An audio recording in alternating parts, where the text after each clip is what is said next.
여러분, 오늘은 6월 셋째 주 청소년부 주일 예배 모임 날입니다. 우리 뜨거운 찬양을 우리에게 주신 하나님의 인도하심을 따라 자리에서 일어나셔서 우리 더 진실하고 간절한 마음으로 예배로 나가는 찬양을 드립시다. 함께 한 목소리로 부릅시다. 지존하신 주님 이름 앞에,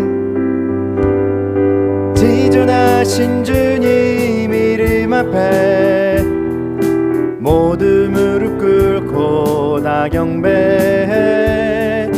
거룩하신 주님 보좌 앞에 엎드려 절하세.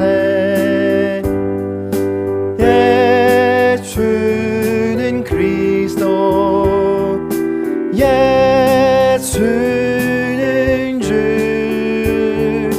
하나님의 영으로 경배드리리. 다 함께 사도신경으로 우리들의 신앙을 고백하겠습니다. 나는 전능하신 아버지 하나님 천지의 창조주를 믿습니다. 나는 그의 유일하신 아들 우리 주 예수 그리스도를 믿습니다. 그는 성령으로 잉태되어 동정녀 마리아에게서 나시고 본디오 빌라도에게 고난을 받아 십자가에 못 박혀 죽으시고 장사된 지 사흘 만에 죽은 자 가운데서 다시 살아나셨으며 하늘에 오르시어 전능하신 아버지 하나님 우편에 앉아 계시다가 거기로부터 살아있는 자와 죽은 자를 심판하러 오십니다. 나는 성령을 믿으며 거룩한 공교회와 성도의 교제와 죄를 용서받는 것과 몸의 부활과 영생을 믿습니다. 아멘. 모두 자리에 앉아 주십시오. 고3 김정현 친구 나와서 기도를 인도해 주겠습니다.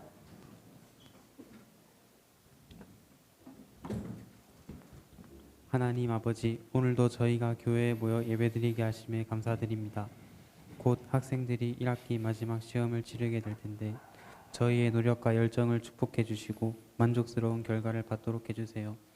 선생님들도 학생들을 가르침에 있어서 지혜를 내려주시고 건강과 안정을 유지할 수 있도록 해주세요. 예수님의 이름으로 기도합니다. 아멘.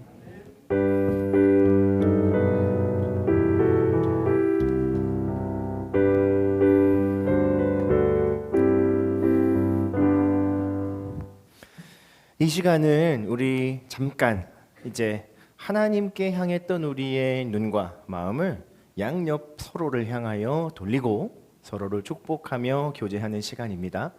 양옆 앞뒤에 있는 형, 누나, 언니, 오빠, 동생, 처음 보는 사람을 포함한 선생님 모두들을 하나님의 사랑 안에 있는 분으로 축복하며 우리 이 찬양을 함께 부릅시다. 너는 그리스도의 향기라.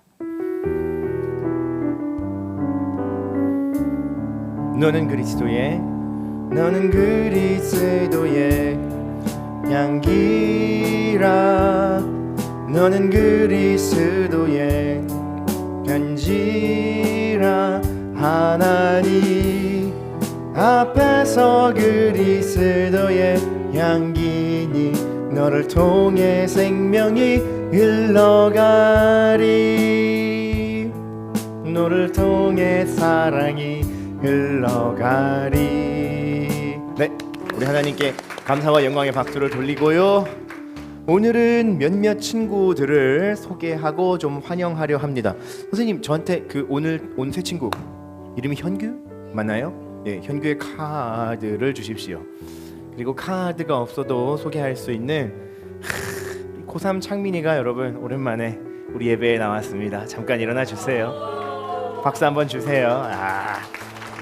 우리 담임 선생님인 영구쌤이랑 저랑 창민이를 신방한 게 벌써 한 2달은 지난 것 같아요. 예, 창민이가 그동안은 주일에 있었던 학원 시간이나 그리고 학원 시간을 앞두고도 왠지 예배 오긴 좀 불안해. 왠지 이 불안에 있어야 오늘 하루를 잘 보낼 수 있을 것 같다고. 그런데 오늘은 하나님께 마음을 두고 또 우리 공동체를 기억하며 예배 모임에 왔습니다. 수능까지 이제 한 서너 달이 남아 있는데 흔들리지 않도록 흔들리지 않는 편안함으로 그리고 열심히 노력해서 좋은 결과를 잘 거둘 수 있기 바라고, 그 과정에 하나님께서 창민이에게 힘과 복 주시기를 바랍니다. 우리 격려의 박수 한번 부탁드려요. 네. 그리고 우리 금송고등학교에서 계속 등록하고 또 방문하고 있는 친구들 중에 주영이가 또 옆에 와 있고, 오늘은요 고2 역시나 금송고 또 성고 김현규 친구가 오늘 우리 예배에 방문을 했습니다. 박수 한번 주세요. 네, 현규는요 이재환 선생님의 인도를 받았는데 제가 뭐 TMI지만 잠깐 이야기를 들어보니 재환 쌤이 이제 교회에 방문할 수 있을 만한 친구들한테 막 이렇게 전도를 하신 거예요. 전도를 하셨는데 전도하는 친구 옆에 있던 현규가 쌤 저도 교회 갈래요 라고 했다는 전설이 있던데 사실입니까? 아 정말이에요? 그래요. 그 막 되게 찌질하게 저도 가도 돼요 이러고 대표서 아니면 저 가겠습니다 하고 남자답게 그랬다고 합니다. 박수 한번 주시고요. 예, 오늘은 현규가 처음 우리 교회 공동체에 방문을 했는데 사랑과 또 존경을 담아 선물을 전달하겠습니다. 예, 자리에 앉으시면 되겠어요. 오늘은요 지난주에 광고 드렸던 것처럼 특별한 식사가 있는 날입니다. 그래서 여러분 마치시고 가능하면 한 분도 빠지지 말고 식사에 함께 동참해 주시고요.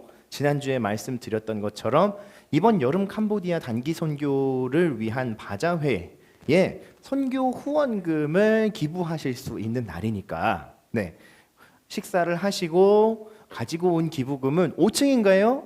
5층 식당 앞에 있는 기부함에 4,000원부터 시작이랍니다. 여러분 값을 치르듯이 마치 여러분이 드신 식사의 값을 치르듯이 금액을 적절하게 정해드린 것이니까 언더 5 아니면 오버 상관없습니다. 여러분이 캄보디아 단기 선교에 후원할 수 있는 금액만큼 후원하시고 그리고 집으로 돌아가시면 되겠습니다. 대신 국수 식사는 우리 친구 모두들에게 다 제공해 드리니까 우리 같이 다 식사를 받으면 캄보디아 단기 선교를 위해서 제가 기도하고 우리 같이 식사를 나누고 돌아가도록 하자고요. 이제 모두 자리에서 일어나 주십시오. 우리 이번 주 우리에게 주신 하나님의 살아계신 말씀을 함께 나누려 합니다. 사도행전 2장 42절에서 47절의 말씀인데 제가 한 절을 읽고 여러분 모두가 한 절을 합독해서 읽으며 우리 번갈아 읽어 가도록 합시다. 그들이 사도의 가르침을 받아 서로 교제하고 떡을 떼며 오로지 기도하기를 힘쓰니라.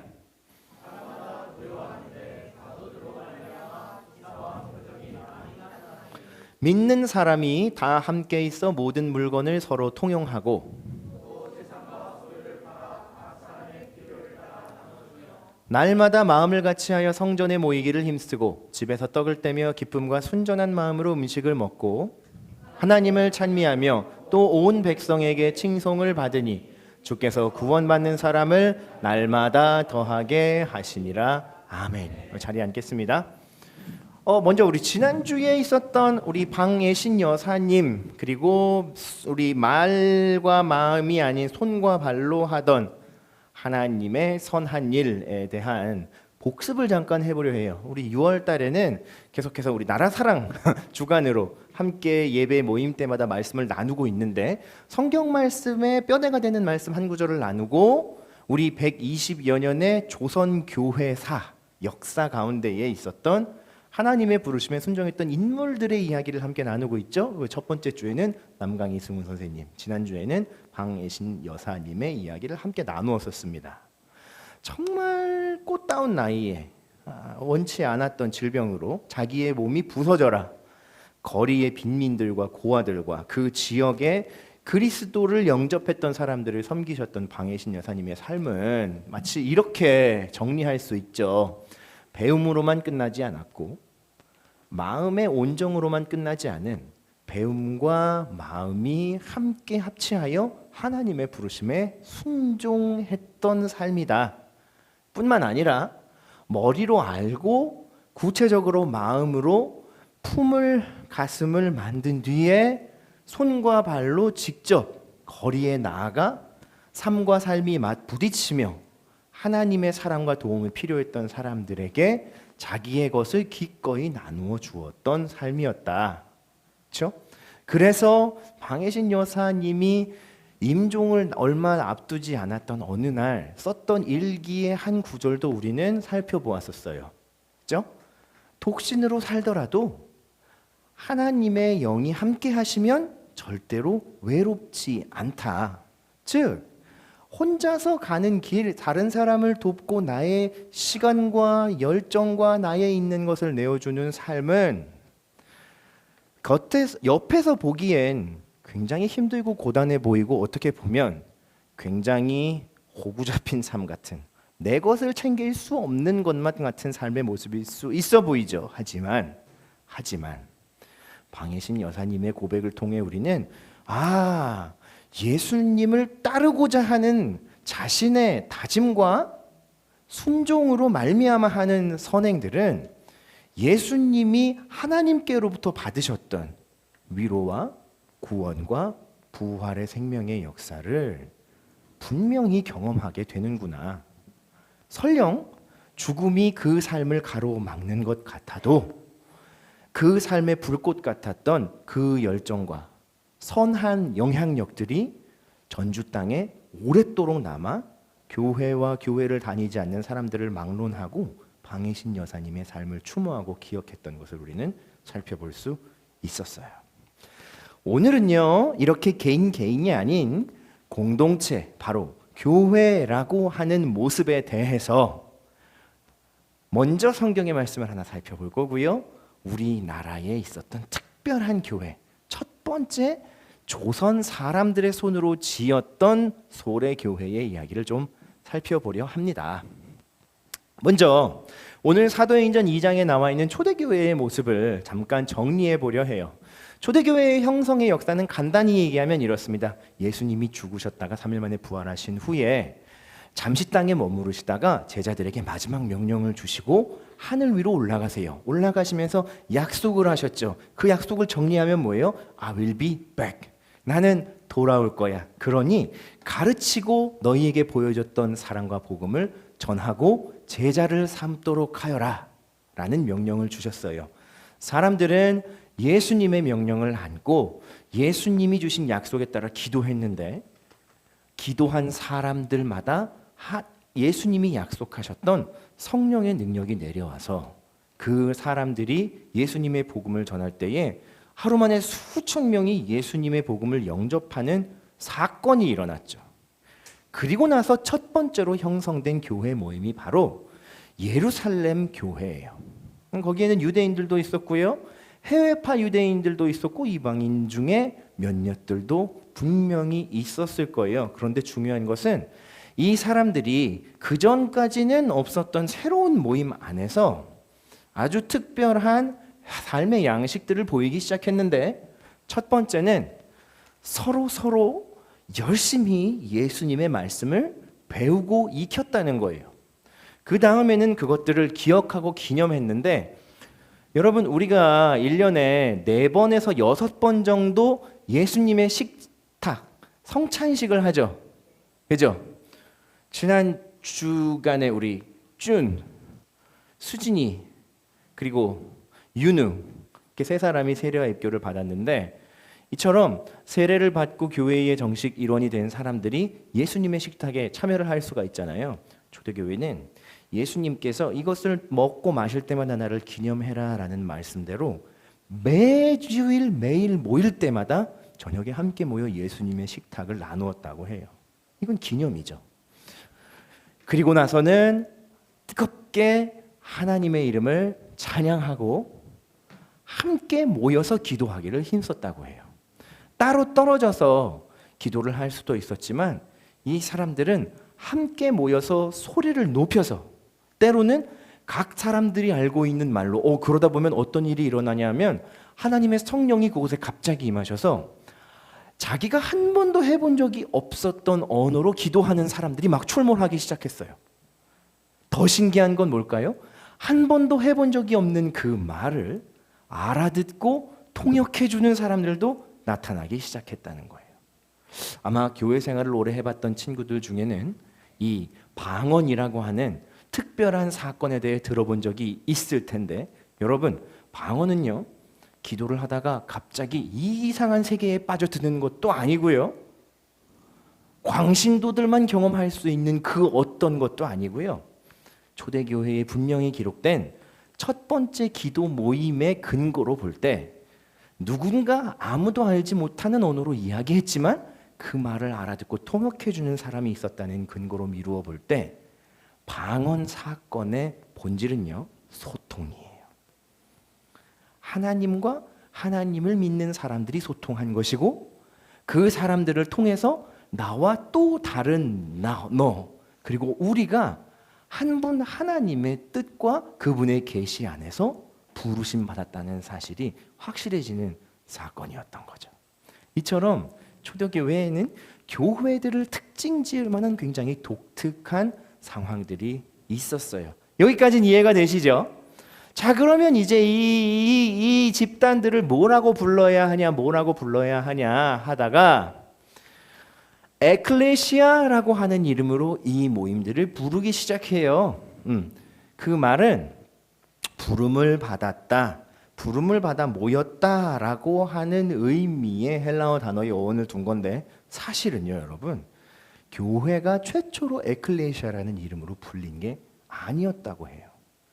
그리스 아테네의 시민의회, 평시민들이 함께 모여서 마을의 대소사를 논하는 시민의회, 지금으로 치면 제 시대로 치면 반상회. 우리 친구들은 반상회를 알지 잘 모르겠어요. 마을 회의 같은 회의가 있었는데 그 회의의 이름이 에클레시아였다고 합니다. 왜냐하면 풀러서 모인 사람들이니까요, 마을 일을 위해서. 그런데 거기에서 착안을 해서, 아니, 우리는 그것보다 더 높고 귀한 하나님의 뜻으로 부름을 받은 사람들, 그래서 하나님이 우리에게 명령하시는 일들을 함께 하나님의 힘으로 해 나아가는 사람들, 그래서 우리는 부름을 받은 에클레시아 교회입니다 라는 말을 사도 바울이 처음으로 쓰기 시작했던 거죠.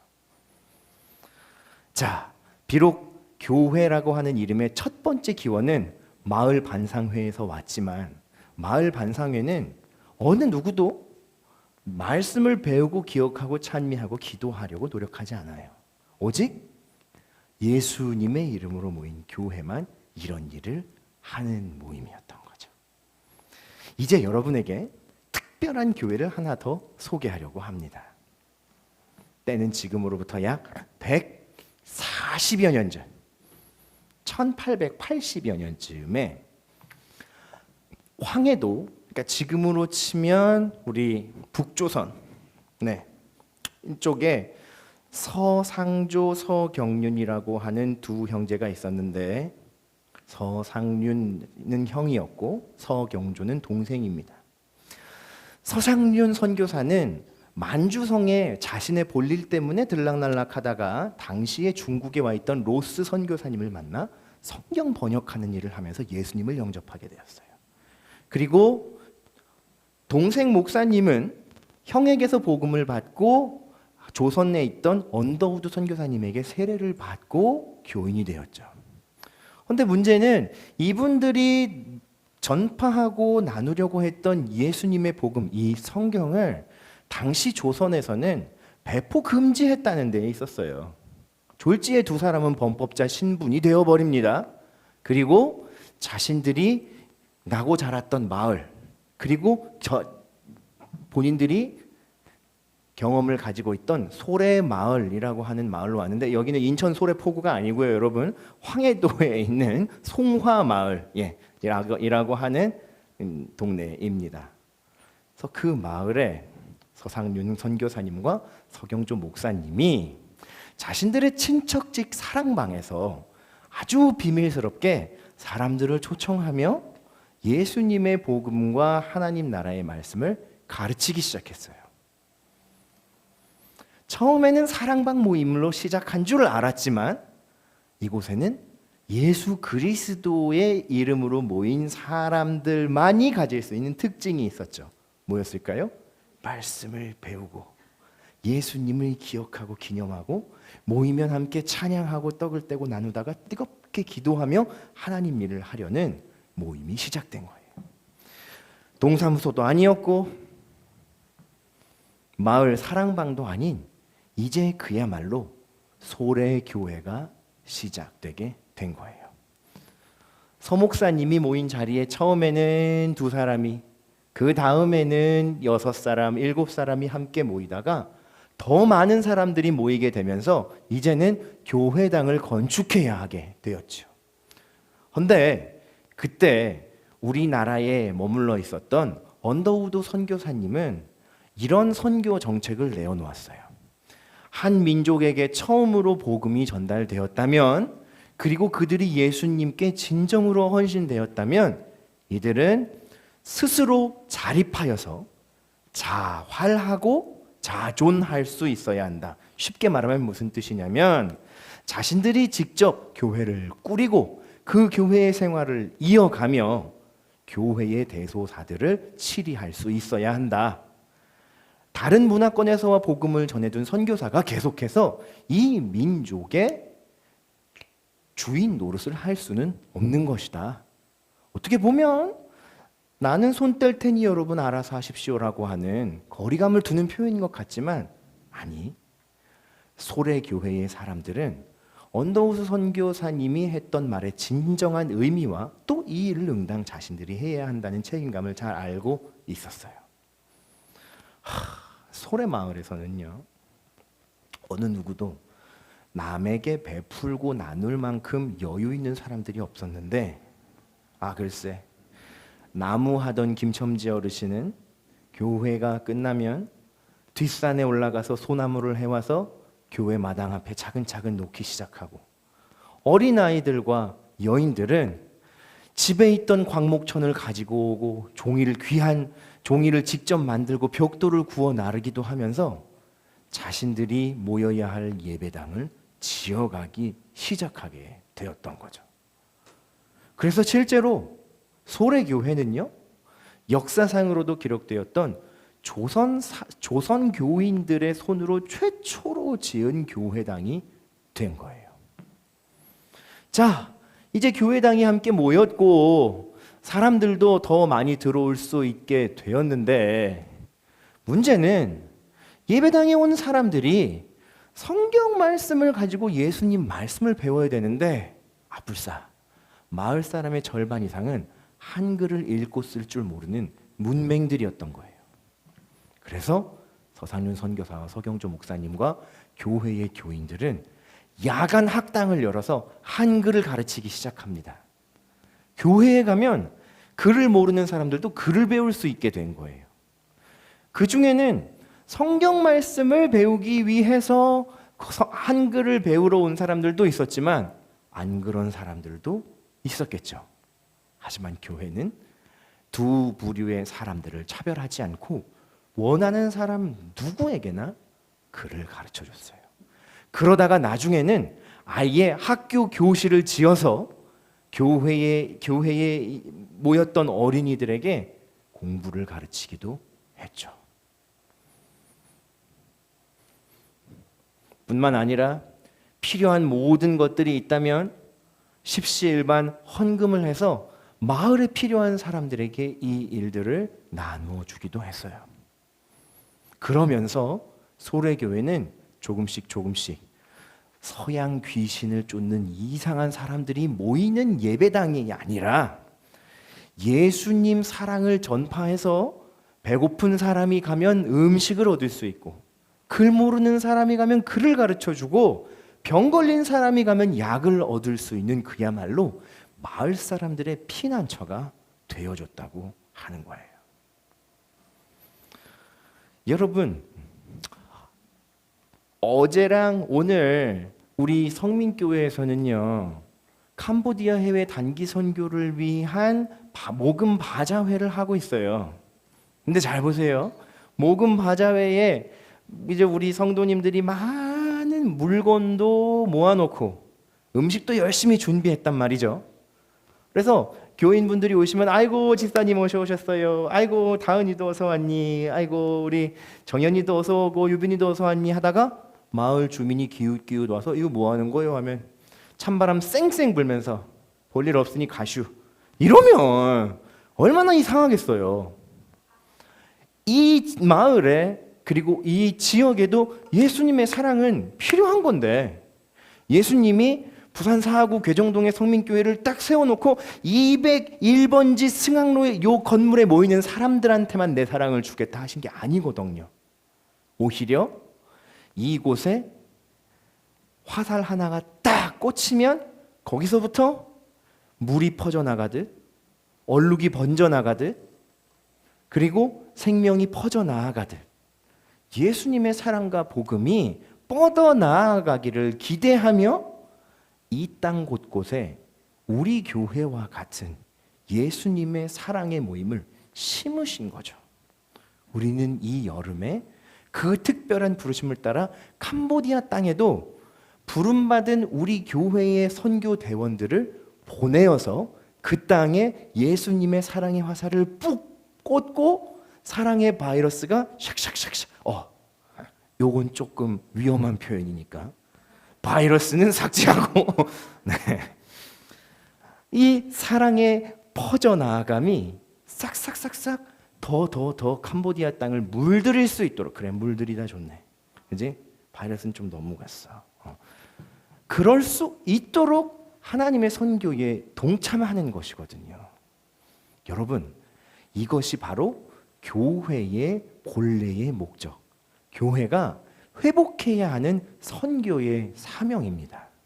교회는요 예수님 믿습니다 라고 하고 주일이 되면 거룩하게 머리에 기름을 바르고 좋은 옷 입고 엄근진한 표정으로 성경책 끼고 멀쩡한 척하고 오는 사람들만 모이는 자리가 아니라 교회가 궁금한 사람 교회에 도움이 필요한 사람 심지어는 이 뭐 이런데 이런 걸 세워놨노 하고 교회의 적대적인 사람들조차도 포용하고 안을 수 있는 공간이 되어 왔고 그렇게 시작이 되었고 우리에게도 변함없이 그 사명이 주어져 있는 겁니다. 우리 청소년부가 계속해서 수련회 때마다 친구들을 초청하고 교회에 한 번도 와보지 않았던 아니면 어렸을 땐 교회 다녔는데 성탄절에 선물 안 준 이후로 전 교회 끊었어요 하는 교회에 아픈 추억이 있는 트라우마가 있는 친구들을 여러분의 친구들 중에 그런 친구들을 계속해서 초청하는 이유는 한 가지예요. 여러분 우리 교회 많이 모이는 숫자를 위해서가 아니라니까 예수님의 사랑과 예수님의 복음이 필요한 사람들에게 교회가 할 수 있는 일, 교회가 해야 하는 일을 계속 할 수 있도록 힘을 불어넣어 주는 거예요. 소래교회의 이야기를 들으시고 나서 여러분, 교회가 왜 마을을 돕고 마을 사람들과 함께 하려 했는지, 그리고 스스로 자립하고 자활하여서 조선 땅에 예수님의 교회가 세워져야 했는지를 잘 생각하고 그 의미를 찾을 수 있다면, 그리고 사도행전 말씀에서 우리가 오늘 살펴보았던 첫 번째 교회가 예수님을 기념하고 모이면 찬양하고 기도하며 복음을 전하기를, 예수님 사랑을 전하기를 힘썼다는 말씀을 생각하면 오늘 우리가 적어도 교회라는 이름으로 모였을 때 주일날 교회 가서 뭐하냐? 그 가만히 앉아있다가 박수치다가 너는 그리스도에 하다가 설교 듣고 당첨됐다 그리고 밥 먹고 오면 되네? 라는 생각은 이제 그만할 수 있게 되는 거죠. 주일 아침에 일어나서 오늘 교회를 가야 돼 말아야 돼, 아니에요 여러분. 교회는 원래 모이는 자체로 그 의미가 충분한 곳이었다고요. 여기에 모이면 예수님이 약속하셨던 사건이 일어나기 시작하고, 여기에 함께 모이면 모여있는 사람들에게 성령의 전파가 시작되고, 여기에 모이면 지금 내 눈앞에 당장 발등에 불이 떨어져서 지금 내가 기말고사 평균을 1점을 더 올려야 0.5점을 더 올려야 담임 선생님 소나기에서 살아남을 수가 있는데 했던 내 걱정과 내 근심과 내 삶의 이 좁은 관점을 벗어나서 온 땅을 다스리시는 하나님의 시선에 내 마음을 맞출 수 있게 되는 거고, 그렇게 우리는 맡겨주신 온전한 삶을 살아갈 수 있게 되는 거라고요. 공동체가 되어가는 거예요. 그리고 우리 공동체에 주신 하나님의 일을 함께 해나갈 수 있게 되는 거죠. 적게 모이는 것, 많게 모이는 것 중요하지 않아요. 적으면 적은 사람들이 한 사람씩 사람들에게 예수님의 복음을 전하고 우리 모임을 알리면 되는 거예요. 많으면 많은 대로 그 숫자로 할 수 있는 더 큰 하나님의 일들을 준비하고, 하지만 겸손하게 나의 공로를 드러내지 않고 하나님이 하시는 일들의 조력자가 되면 교회는 교회의 역할을 다 하는 겁니다. 이 여름 그리고 기말고사를 일주일 앞둔 여러분의 삶에, 그리고 여러분의 하루하루에 하나님의 힘주심과 도우심의 축복이 함께 하기를 바랍니다. 뿐만 아니라 우리 교회를 참된 교회로 부르시는 예수님의 참된 뜻과 인도하심이 이 여름에 뜨겁게 우리 청소년부 안에 타오를 수 있기를 하나님은 바라고 계십니다. 기도하겠습니다. 사랑의 하나님, 우리에게는 소원이 있고 우리에게는 바람이 있습니다. 하지만 그것보다 더 크신 하나님의 부르심이, 또한 우리를 교회로 부르신 하나님의 계획이 우리의 삶을 향하여 있음을 우리는 알고 있습니다. 때로 우리가 따로 떨어진 것 같은 삶을 살아가며 나 한 사람의 앞길과 고민과 걱정에만 매여 있다가도 이곳에 오면, 이곳에서 하나님의 말씀을 들으면 나보다 더 크시고 온 세상을 다스리시는 하나님의 마음에 나의 시선을 맞추면 우리는 하나님께서 우리에게 맡기신 일들, 복음을 전파하며 예수님의 사랑을 전하는 교회로의 정체성을 다시 회복하게 되는 줄을 믿습니다. 주님, 각 사람으로 떨어져 있을 때에도 학생의 신분으로 해야 할 일을 충성하는 청소년들이 되게 하여 주시고, 함께 모여 기도하고 찬양할 때에는 주의 교회로 빛을 발할 수 있도록 우리에게 기름 부어 주시옵소서. 새로 나온 친구들로부터 원래 우리 교회에 다니고 있었던 친구들까지 한마음 한뜻으로 모여 이 여름 하나님이 주시는 귀한 일들과 사건들을 기대하도록 우리 친구들에게 소망을 더하여 주시옵소서. 예수님 이름으로 기도합니다. 아멘. 이 시간은 우리 준비한 예물을 하나님께 함께 드리는 시간입니다. 나는 예배자입니다. 함께 찬양하며 준비한 예물을 드리겠습니다. 기쁨이나 이쪽으로, 예림이는 이쪽으로. 나는 하나님을 예배하는 예배자입니다.